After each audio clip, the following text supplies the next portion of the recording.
Buenos días, mis hermanos y amigos. ¿Qué es la iglesia? Bueno, la palabra del Señor dice que la iglesia es columna y baluarte de la verdad. Y así es. Pero la iglesia es un conjunto de hombres y mujeres que se han arrepentido de sus pecados y que tienen por Señor y Salvador a Jesucristo, el Hijo de Dios. Esa es la iglesia. Ellos, este conjunto de hombres y mujeres, unidos para adorar y servir al Señor. Esa es la iglesia. Esa es la iglesia. El apóstol Pablo compara a la iglesia con el cuerpo humano, diciendo que, por ejemplo, la mano no le puede decir al pie, no te necesito, ni el ojo le puede decir al corazón, no te necesito. Somos un cuerpo y somos miembros de ese cuerpo.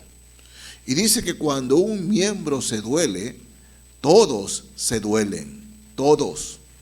Estamos en un planeta, una tierra que es hostil para el cristiano. Es hostil. La palabra de Dios nos enseña claramente que el príncipe de la potestad del aire, el príncipe de este sistema, se llama Satanás. Y como tal, Satanás maneja el sistema de este mundo que va contra los santos, es decir, que va contra los cristianos, contra los hijos de Dios. Y es así que en el cuerpo de Cristo, hombres y mujeres, hay muchos heridos, personas heridas, cristianos heridos, que han caído por A, B o C motivo, han caído en pecado. ¿Y qué sucede?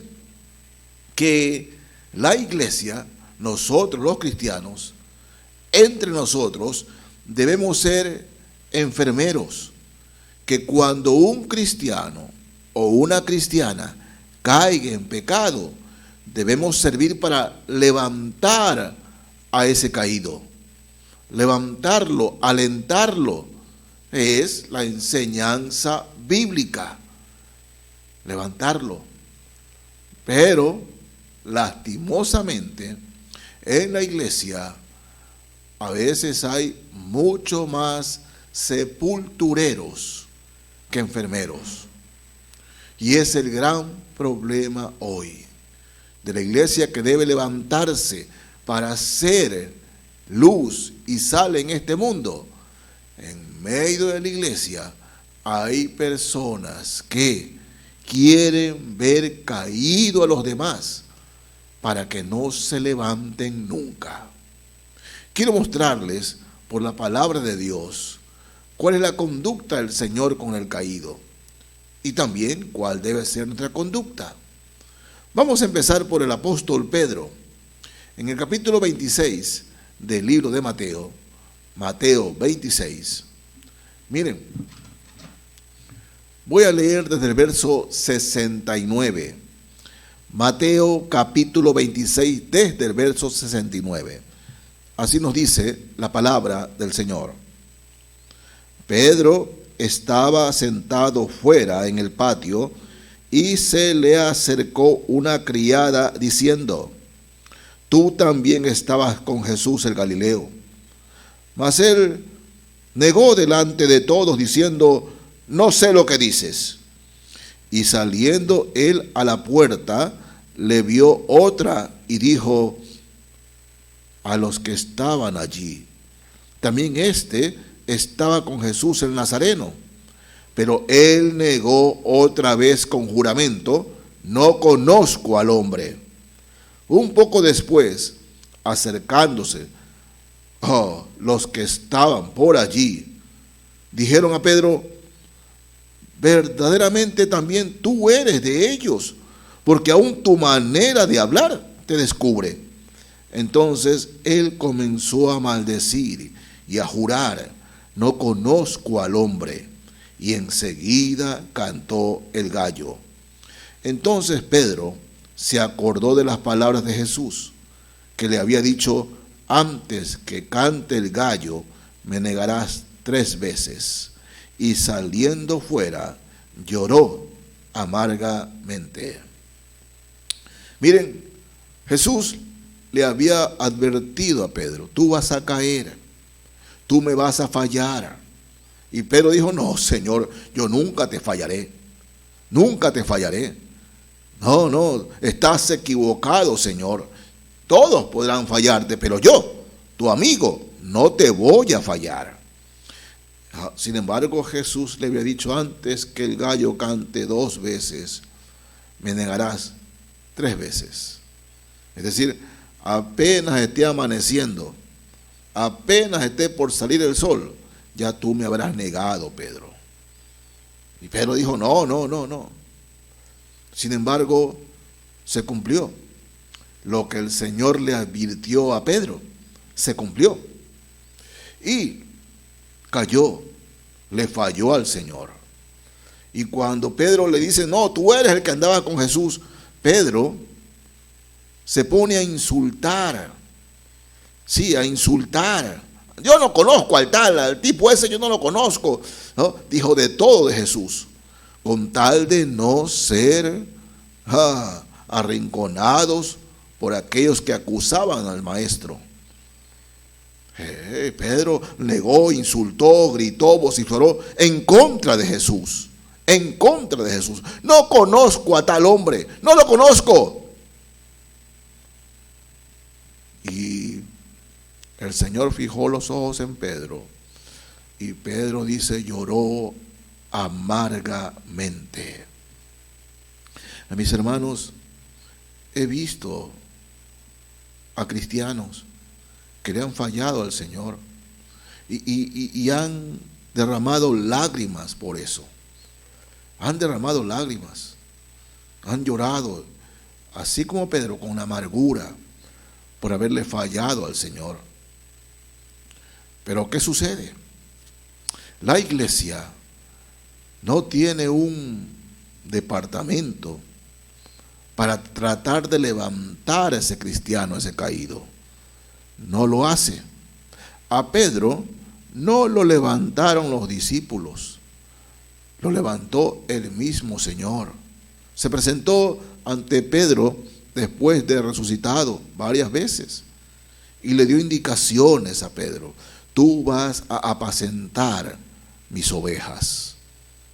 Y así sucedió. Y el apóstol Pedro, en la primera carta, su primera carta, el capítulo 4, segunda carta de Pedro, perdón, primera carta de Pedro, capítulo 4, voy a leer desde el verso 1. Miren lo que Pedro escribe, cuando el Señor mismo lo restauró.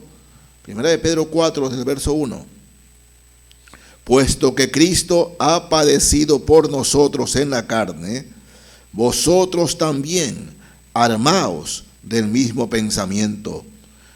Pues quien ha padecido en la carne, terminó con el pecado, para no vivir el tiempo que resta en la carne conforme a las concupiscencias de los hombres, sino conforme a la voluntad de Dios. Baste ya el tiempo pasado para haber hecho lo que agrada a los gentiles, andando en lascivias, concupiscencias, embriagueces, orgías, disipación y abominables idolatrías. Miren, Pedro escribe esto con la experiencia que pasó, ¿no?, con el maestro. Aquí Pedro ya anciano, ¿verdad? Sí, dice: baste ya el tiempo pasado para haber hecho lo que al mundo le gustaba, pero ahora ya somos de Cristo. Debemos buscar agradar a Cristo. Pedro, cuando negó al Señor, buscó negar al Señor y acoplarse con el mundo, ser uno de los que tiraba las piedras al Señor. Sí, Pero Cristo, el mismo Señor, lo restauró. Y él escribe ya anciano con autoridad, que ya basta el tiempo pasado. O sea, el Jesús que lo miró y lloró, ese mismo Jesús lo levantó, lo fortaleció. Y Pedro fue el gran apóstol que nosotros conocemos, el apóstol Pedro, porque Dios mismo lo levantó.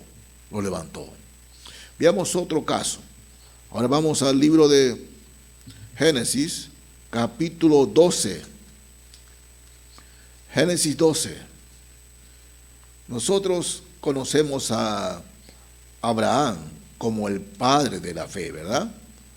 Sí, Abraham lo conocemos como el padre de la fe, un hombre de fe. Pero antes de ser un hombre de fe, habiendo sido ya llamado por el Señor, Abraham le falló al Señor. ¿Cómo le falló? Veamos, Génesis 12, desde el verso 10. Dice así la palabra de Dios. Hubo entonces hambre en la tierra, y descendió Abraham a Egipto para morar allá, porque era grande el hambre en la tierra.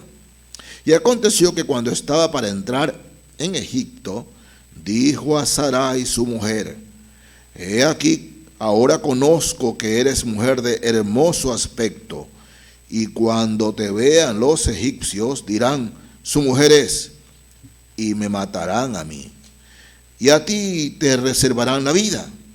Ahora pues, di que eres mi hermana, para que me vaya bien por causa tuya, y viva mi alma por causa de ti. Y aconteció que cuando entró Abraham en Egipto, los egipcios vieron que la mujer era hermosa en gran manera. También la vieron los príncipes de Faraón, y la alabaron delante de él, y fue llevada la mujer a casa de Faraón. E hizo bien Abraham por causa de ella, y él tuvo ovejas, vacas, asnos, criadas, asnas, camellos. Mas Jehová hirió a Faraón y a su casa con grandes plagas a causa de Sarai, mujer de Abraham.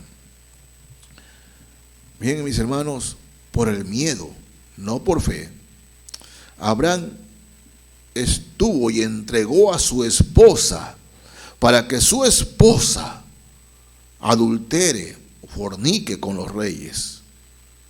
Sí, la entregó por miedo y quiso sacar ventaja. No digas que eres mi esposa, porque era costumbre cuando un rey en esa época veía a una mujer hermosa, si era casada, mandaba a matar al marido. Lo mataban y la mujer quedaba libre y la hacían una más de sus mujeres. Era costumbre allá. Y Abraham dijo: no digas que eres mi esposa, di que eres mi hermana. Y entonces tú te vas con ellos y yo me haré rico. O sea, el padre de la fe cayó en pecado. Y fue tremendo, mis hermanos, fue tremendo. No es cualquier cosa, es un pecado fuerte. Pero Dios restauró a Abraham. Dios no fue con un palo o con sus piernas y se paró encima de Abraham. El Señor no sepultó a Abraham.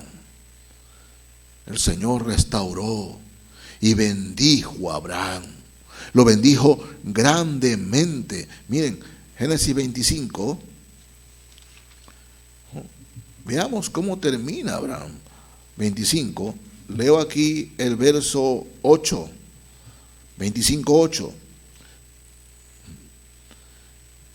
Y exhaló el espíritu y murió Abraham en buena vejez, anciano y lleno de años, y fue unido a su pueblo. Abraham murió en buena vejez. Un hombre que amó al Señor, porque después de eso, mis hermanos, después de esa caída de Abraham, notamos la fe y el amor de Abraham, cómo crecen, cómo se fortalecen.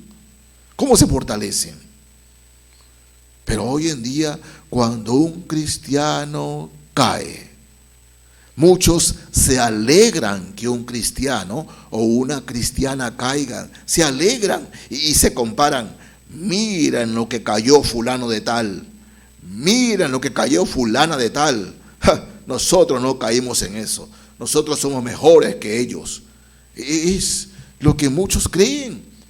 Y quieren sepultar. Quieren sepultarlos. No ayudarlos, sepultarlos. Y si esos hermanos se están levantando, ¿no? Aquellos sepultureros en la iglesia, eso no les gusta, les molesta, les molesta. Crean ustedes, mis hermanos, que en el tiempo de Pedro, muchos hubieran señalado a Pedro, pero si Pedro le falló, ¿por qué tiene que ser el líder Pedro? Pedro le falló, no tiene que ser líder, sácala a Pedro. Dios no pensó así. Abraham, pero mira lo que hizo Abraham. Y va a ser él, de los lomos de Abraham va a salir el pueblo de Israel. Eso me parece injusto, ¿no? Ese hermano ha caído, esa hermana caída, no creo que deban darle ningún puesto, ninguna comisión, no ayudarlo, no, allá que se quede, ahí. Y esos sepultureros no quieren que alguien que ha resbalado o caído se levante. Y eso, hermanos míos, se está matando a muchos en la iglesia. Hay cristianos que aman al Señor y han resbalado y han caído, pero nosotros no somos quién, pero quién, para decir no se levantan más. No. Abraham fue levantado por el Señor y la palabra dice que fue sepultado en buena vejez. En buena vejez. Conocemos la vida de David y que David cayó en adulterio, en asesinato y con eso muchos pecados más. Sin embargo, David en el Salmo 51, que conocemos muchos de memoria, pero quiero leerles aquí. Salmo 51, 10 al 12. Cuando David le pide al Señor, le dice esto. Salmo 51, 10 a 12. Crea en mí, oh Dios, un corazón limpio y renueva un espíritu recto dentro de mí. No me eches de delante de ti y no quites de mí tu Santo Espíritu. Vuélveme el gozo de tu salvación y espíritu noble me sustente. Y dice, entonces enseñaré a los transgresores tus caminos y los pecadores se convertirán a ti. Si estudiamos la vida de David, mis hermanos, sí, David pagó las consecuencias. Su familia no faltó la espada, su propio hijo los quiso matar, porque Dios le dijo eso va a pasar en tu familia por tu pecado. Pero en cuanto al amor de David, en cuanto a lo que era David, mis hermanos, David empezó a amar mucho, pero mucho más al Señor allí. Mucho más al Señor lo amó David. Y David, al igual que Abraham, fíjense, vamos al primer libro de Crónicas. Capítulo 29 del primer libro de Crónicas. Fíjense, al igual que Abraham, 29-28 de Crónicas, miren lo que dice la Biblia de cómo murió David. Verso 28 del primer libro de Crónicas, capítulo 29. Dice, y murió en buena vejez, lleno de días, de riquezas y de gloria, y reinó en su lugar Salomón su hijo. Sí, murió en buena vejez, lleno de días, de riquezas y de gloria. Dios restauró a David. Su pecado fue horrendo, fue de lo peor, adulterio, asesinato y cochinadas más. Pero hermanos míos, ¿quién restauró a David? Fue Dios, fue el Señor. David amó mucho más al Señor después, le sirvió mucho más, porque él le pidió, Señor, entonces enseñaré a los transgresores tus caminos y ellos se convertirán a ti.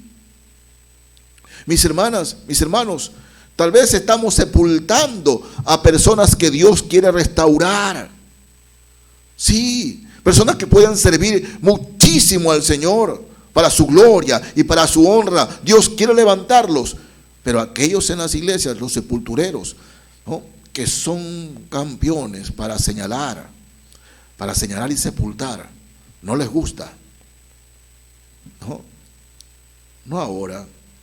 Gracias al Señor, Dios me ha dado una iglesia bendecida. Pero me encontré con cristianos a lo largo del ministerio que cuando era de levantar a alguien, de restaurar a un cristiano, una cristiana caída, no les gustaba. No querían, no quieren que se levante. No, si él cayó en eso, él dijo en eso. Y prácticamente lo abandonaron. Me he encontrado en la calle con cristianos a quienes le pregunto: mi hermano, ¿y cómo está? ¿Cómo va la iglesia? Pastor, dejé de ir a la iglesia. ¿Por qué? Ahora voy a otra iglesia. ¿Pero por qué dejó de ir a la iglesia?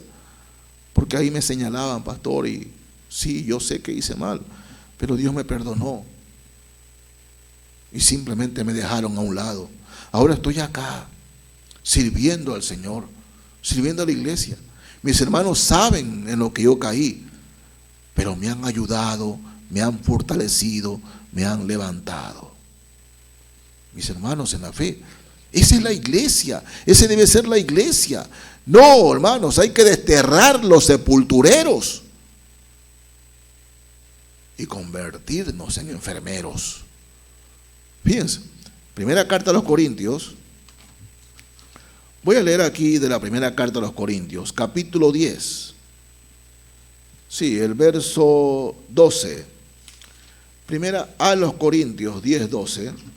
Dice así la palabra del Señor. Y así que, fíjense, así que el que piensa estar firme, mire que no caiga. A veces hay personas con pecados más horrendos que nadie sabe. Entonces, cuando otro cae en pecado, otro se resbala, otro cae, ellos se convierten en señaladores de aquel que ha caído o de aquella que ha caído. Se convierten en señaladores. ¿Y saben por qué? Porque quieren desviar la mirada de ellos mismos para otros, para que no lo observen a él ni a ella. Entonces, aquí Pablo habla a los cristianos, ¿no? El que espera estar firme, mire que no caiga. Porque, hermanos en la fe, el sepulturero, aquel que está señalando a otros, ya cayó en pecado. Es caído en pecado, porque el hecho de señalar ya es caer. Ya es caer. Pero los sepultureros creen que son mejores que los demás. Mis hermanos, no me entiendan mal para nada. El pecado debe ser disciplinado. Debe ser en el cristiano. Pero, escúcheme bien, siempre se debe actuar con amor y en amor. El sepulturero nunca, pero nunca quiere actuar con amor. Actúa por contienda, actúa por rencor, actúa por creer que él es mejor, que es recto o recta. No, eso no debe ser así. Eso no es amor, hermanos. Eso no es amor. La palabra de Dios nos dice que hay que restaurar. Pablo dice aquí: el que espera estar firme, mire que no caiga. Y miren lo que el Señor dice en Marcos capítulo 4. Fíjense, Marcos 4. Leo aquí de Marcos 4, desde el verso 21. Así dice la palabra del Señor. También les dijo: ¿acaso se trae la luz para ponerla debajo del almud o debajo de la cama? ¿No es para ponerla en el candelero? Porque no hay nada oculto que no haya de ser manifestado, ni escondido que no haya de salir a la luz. Si alguno tiene oídos para oír, oiga. Les dijo también: mirad lo que oís, porque con la medida con que medís, os será medido, y aún se os añadirá a vosotros los que oís. Con la medida que medís, serás medido. Eso dice el Señor. Dice el Señor. Porque juicio sin misericordia se hará con ellos que no tienen misericordia. Dice, y la misericordia triunfa en el juicio. Hermanos, en la fe, somos hijos de Dios. Estamos en una permanente batalla día a día. Y producto de la batalla hay algunos que resbalan, hay algunos que caen. Y por tanto, debemos levantarlos, ser enfermeros. Ser enfermeros. Y si nosotros llegamos a caer, ¿cómo nos gustaría que nos traten? ¿Que nos hagan a un lado? ¿Sí? ¿Que nos aíslen? ¿O que nos voten? Hermanos, en la fe, ¿cuál es la labor del cristiano? Sin amor nada sirve, sin amor nada vale, porque el verdadero amor restaura, levanta, fortalece, reivindica. Pero cuando el cristiano escucha algo malo, oye, fulano de tal cayó, se alegran, qué bueno, cayó ese, y van y lo dicen a otro, y lo dicen a otro, y lo dicen a otro. ¿Por qué? Porque quieren hacer daño. Quieren hacer daño. Y hermanos, se convierte casi un deporte en la iglesia. Quieren hacer daño. ¿A eso nos mandó el Señor? No, hermanos míos, no. Miren, Pablo escribiendo a los Gálatas, en el capítulo 6 de Gálatas, leo desde el verso 1, Gálatas 6, desde el verso 1, fíjense lo que dice aquí el Espíritu Santo. Gálatas 6, desde el verso 1, hermanos, si alguno fuere sorprendido en alguna falta, vosotros que sois espirituales, restauradle con espíritu de mansedumbre, considerándote a ti mismo, no sea que tú también seas tentado. Sobrellevad los unos las cargas de los otros y cumplid así la ley de Cristo. Porque el que se cree ser algo, no siendo nada, a sí mismo se engaña. En la iglesia de los Gálatas habían hermanos que andaban con la ley, o sea, legalista al extremo. Entonces ellos creían que eran tan espirituales, que eran mejor que otros. Y Pablo les dice, ¿no?, de manera limpiecita pero directa: si alguno fuere sorprendido en alguna falta, vosotros restauradle con espíritu de mansedumbre. Eso es lo que la iglesia debe hacer, hermano, cuando alguien cae. Y la palabra restaurar aquí, ¿no?, en griego, da la figura de ubicar nuevamente el hueso en su lugar. Ubicar el hueso en su lugar. Restaurarle. Sí, mis hermanos. Bien dicho. Somos el cuerpo de Cristo. Y cuando un miembro del cuerpo se duele, todo el cuerpo se duele. Nosotros decimos, el dedo chiquito del pie, el más chiquitito ahí, a veces andamos sin zapatos y se topa con algo y duele. Y realmente es chiquito, pero todo el cuerpo se duele. Así debe ser la actitud de los cristianos. Cuando un hermano o una hermana cae, debemos dolernos de que ha caído y buscar inmediatamente reinsertarlo, ¿no?, al cuerpo del Señor.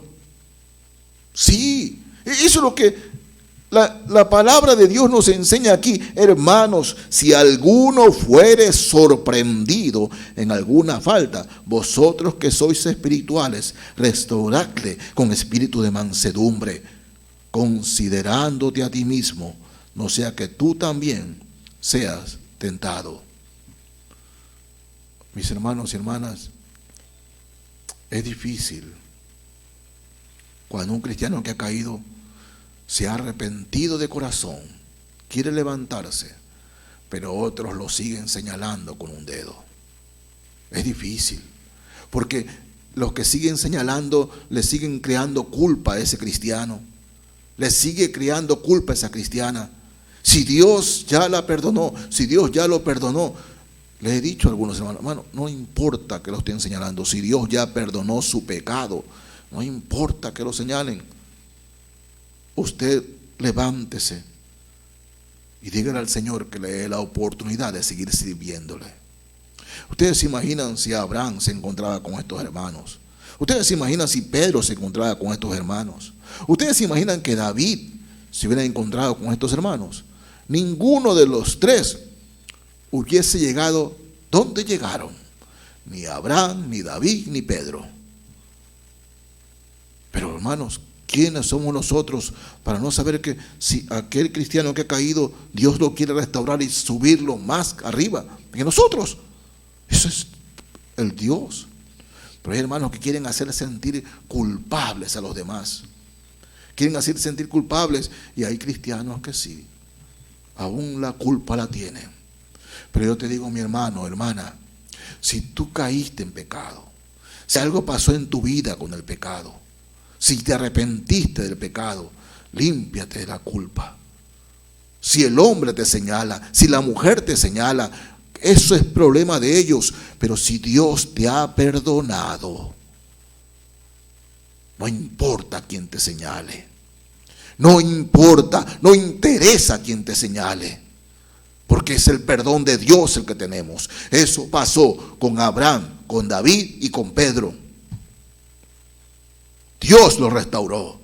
Y hermano, hermana, Dios está restaurando. En el momento que usted se arrepintió y se volvió al Señor, el Señor amado lo reinserta. En la fractura, el hueso vuelve a su lugar. Dios quiere hacer cosas maravillosas, más grandes de las que hizo antes con usted, cuando venga el arrepentimiento. Reitero, si se ha arrepentido, yo no tengo autoridad para señalarlo a usted. Yo no tengo autoridad para señalarla a usted, porque usted se ha arrepentido tal como dice el Señor. Usted se ha arrepentido. No queremos sepultureros en la iglesia, hermanos. No queremos sepultureros, personas que se dediquen a señalar y a sepultar a los que han resbalado o caído. Queremos que la iglesia se convierta en hermanos en Cristo, conjunto de enfermeros que restaure al caído, pero lo restaure con amor, con verdadero amor, y que ese cristiano, esa cristiana, llegue más alto que antes de la caída. Sí, eso es lo que Dios quiere, hermanos. Eso es lo que Dios quiere. Lo que David le pide al Señor: vuélveme el gozo de tu salvación. Vuélveme el gozo. ¿Sí? Alguna vez hace muchos años, una hermana había caído en pecado. Y, bueno, Dios la restauró, Dios la levantó. Y se llega al lado mío una hermana y me dice: mire, fulana de tal, ella hizo esto y este otro, y se está riendo como si nada. Era una hermana mayor y estaba celosa y enojada porque aquella mujer que había caído, Dios la reinsertó en la iglesia y servía, y ahora se reía. Ay, Dios mío, ¿por qué no? Si David se lo pide a Dios después de caer: vuélveme el gozo de tu salvación. Porque, hermanos míos, hay que recuperar el gozo una vez que una persona cae. Hay que recuperar el gozo. Así es. Eso es lo que quiere el Señor. Por eso está escrito allí: recuperar el gozo. No siga con la culpa. Si Dios lo perdonó, usted ya tiene el perdón de Dios, y comience de nuevo. Ame al Señor, sirva al Señor, glorifique al Señor. Eso es lo que debemos hacer. Nosotros, los enfermeros, hermanos, los que podemos ayudar, debemos ayudar. Hay un pasaje en la Escritura que se utiliza muchas veces para los impíos, es decir, personas no cristianas. Pero yo considero que se lo puede utilizar también para los cristianos caídos. En Santiago, capítulo 5 y el verso 20. Quiero 19 y 20, perdón, 19 y 20. Santiago 5, 19 y 20. Y quiero, hermanos míos, dejar este pasaje en sus mentes, en sus corazones. No debemos caer. Dios nos dice que Él puede mantenernos sin caída. Pero si llegamos a caer, Dios nos guarde en su misericordia de que un hermano venga y nos patee en el suelo. Todo lo contrario, hermanos. Mientras en el Señor nos mantengamos firmes, debemos servir para levantar al caído. Y miren lo que dice Santiago aquí, capítulo 5, 19 y 20. Dice: hermanos, si alguno de entre vosotros se ha extraviado de la verdad y alguno le hace volver, si es que alguno ha caído, sepa que el que haga volver al pecador del error de su camino salvará de muerte un alma y cubrirá multitud de pecados. Hermanos, el Señor quiere que seamos enfermeros, no sepultureros. Si hay una hermana, un hermano que ha resbalado y ha caído, no vaya usted, porque si ese es cristiano y es cristiana, ya tiene en su corazón el castigo de la culpa. Y debemos servir para conducirlos al arrepentimiento, tal como dice Santiago. Hacerlo volver del error de su camino, hacerlo volver, que deje el pecado. Que deje el pecado. Mi hermano, mi hermana, yo le pregunto, en el amor de Cristo, ¿es usted un sepulturero o un enfermero? ¿Sí? ¿Es un instrumento de Dios para restaurar o es un instrumento del diablo para sepultar? Sí, en la iglesia no hay términos medios, somos uno de dos, o enfermeros o sepultureros. Ante el Señor, seamos sinceros. Oh, hermanos amados, ruego al Señor que este mensaje quede grabado en todos nuestros corazones y sirva de bendición a su iglesia. Que Dios les bendiga, mis hermanos y amigos. Amén.